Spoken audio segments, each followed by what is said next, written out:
Students, welcome to chemistry video class. In the last class we discussed what are noble gases and what are the important physical and general properties of noble gases. In this class we will discuss about chemical properties of noble gases. Chemical properties of noble gases. We know very well noble gases are chemically inert. Noble gases are chemically inert. Why noble gases are chemically inert? Due to completely filled electronic configuration except helium. Helium also has a duplet configuration. Let it be, leave it. Next, second reason is what? Very high ionization enthalpy. High ionization enthalpy means energy required to remove electron is very high. So that's why it is not participate in chemical reactions easily. Similarly, high positive electron gain enthalpies. High positive electron gain enthalpies. That means if you want to add electron to the noble gas elements, it is not possible easily. So that's why we required more energy to add the electron. So due to these three reasons, noble gases are chemically inert. I repeat, why noble gases are chemically inert? Noble gases are chemically inert due to completely filled electronic configuration as well as very high ionization potential as well as due to high positive electron gain enthalpy or high positive electron affinity. So even though these are chemically inert, but the first compound of noble gas was prepared by Neil Bartlett. Who prepared first noble gas compound? Neil Bartlett. What is the name of that compound? Do you know? So the name of compound is XePtF6. XePtF6. Its name is xenon hexafluoroplatinate. 4 indicates oxidation state of oxidation state of platinum. Xenon hexafluoroplatinate is the first noble gas compound prepared in the laboratory. Who prepared that compound? Neil Bartlett. Bartlett. So that's why this XePtF6 is also known as Bartlett compound. What is the name of another name of XePtF6? Bartlett compound, or the first noble gas compound prepared in the laboratory is XePtF6. How he prepared this XePtF6? He prepared this XePtF6 by direct mixing xenon with PtF6. Xenon with PtF6. We will get XePtF6. This is a red crystalline solid. It is a red crystalline solid. As we discussed earlier, but these noble gases are not involved in chemical reaction. Then why this xenon is forming compounds? Very simple logic he identified. He considered xenon and oxygen. Both are gases only. Xenon and oxygen, both are gases. The ionization enthalpy of xenon and oxygen are same, almost same. Xenon and oxygen are almost same. And he thought that even though xenon and oxygen are gases, oxygen and xenon ionization potentials are same, almost same. Why oxygen is forming compounds and xenon is not forming compounds? So based on that point, he succeeded by preparing xenon PtF6 by mixing xenon with PtF6 by comparing IP values of xenon with oxygen. So similarly like that, krypton also forms few compounds, that is KrF2 and KrF4. In that KrF2 is more stable. So this is the history how he prepared first noble gas compound in the laboratory, that is XePtF6. Who prepared this XePtF6?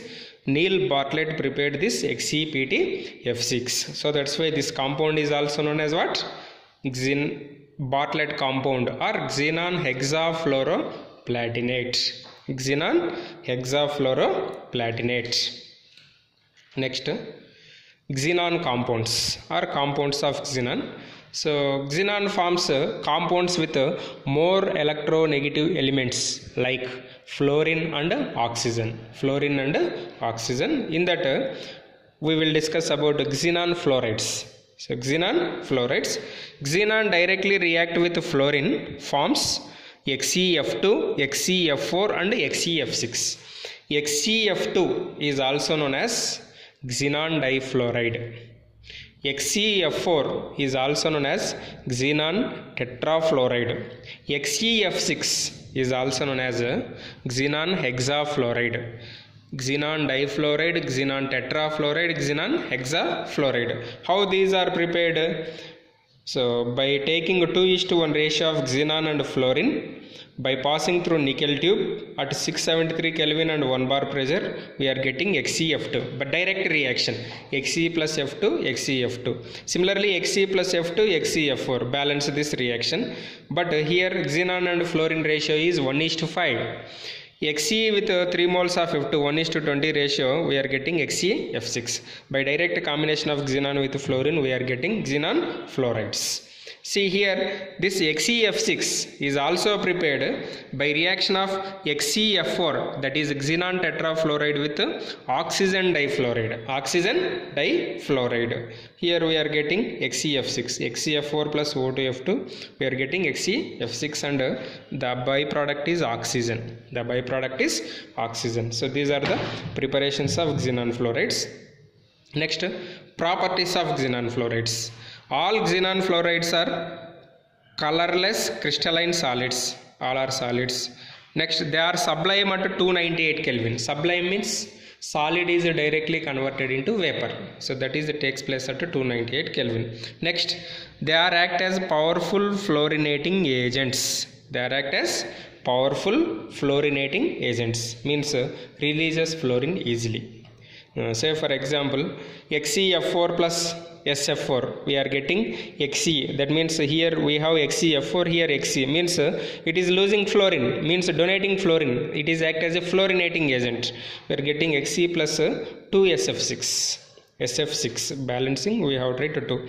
Similarly, XeF4 plus PT, we are getting Xe plus PtF4. Xe plus PtF4. Next, this is important. They readily hydrolyzed even by traces amount of water.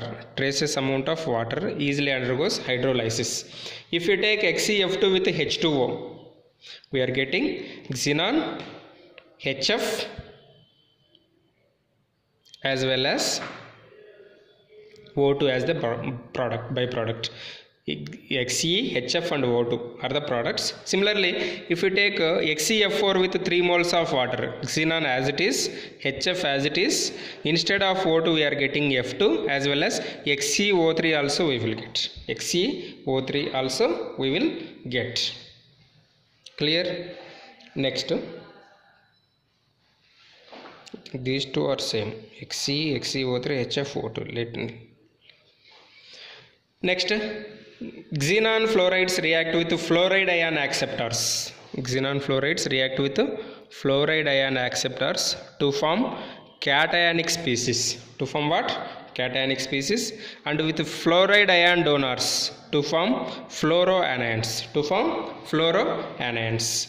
Say for example, XeF2 plus PF5. It accepts fluorine. It accepts fluorine means it is converted into PF6 minus. It loses fluorine means it is converted into Xe. Out of 2 fluorines, 1 is losing. So XeF plus. XeF plus. So with fluoride ion acceptors to form cationic species, means contains positive charge. With donors, it forms negative sign. So these are the examples. Please observe thoroughly. Next, xenon oxygen compounds. Xenon oxygen compounds. Xenon with oxygen, it forms 2 compounds. One is xenon trioxide. Another one is xenon tetroxide. Xenon tetroxide. So xenon trioxide, XeO3, is prepared by reaction of XeF4 with H2O. XeF4 with H2O, we are getting Xe, XeO3, HF and O2. HF and O2.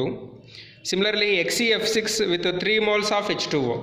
3 moles of H2O, we are getting XeO3 and HF. XeO3 and HF. Clear, students? So these are xenon trioxides. Next, xenon tetroxide. Xenon tetroxide is prepared by reaction of barium xenon tetroxide with H2SO4. Barium xenon tetroxide with H2SO4, we are getting barium sulfate, xenon tetroxide and water. xenon tetroxide and water. This is the reaction. You don't have this reaction in your NCERT textbook. However, you have to remember. Next, xenon oxyfluorides. So xenon mainly forms two oxyfluorides. In that, first one is XeOF4, another one is XeO2F2. So these two are prepared by partial hydrolysis of XeF6. These two reactions important, students. Xenon dioxy difluoride and xenon oxy tetrafluoride are the two important xenon oxyfluorides. So how these two are getting? These two are getting by partial hydrolysis of XeF6. XeF6 with 1 mole of H2O, we are getting XeOF4. With the XeF6 with 2 moles of H2O, we will get XeO2F2. That means 2 fluorines are replaced by 1 oxygen. See here, we have only 1 oxygen, 4 fluorines. So in the next step, 2 fluorines are replaced, 1 oxygen is inserted. That means by replacing 2 fluorines, we can write 1 oxygen. With 3 moles of H2O, XeF6 with 3 moles of H2O, we are getting XeO3. That means all fluorines are replaced. That means if you remove these 2 fluorine atoms, what we can write? 3 oxygens we can write. So 1 mole, 2 mole, 3 moles, what we are getting, that is important. These are xenon oxyfluorides. So in the next class, we will discuss about structures of xenon compounds based on VSEPR theory, very easy, as well as uses of noble gas elements. Have a nice day. Thank you.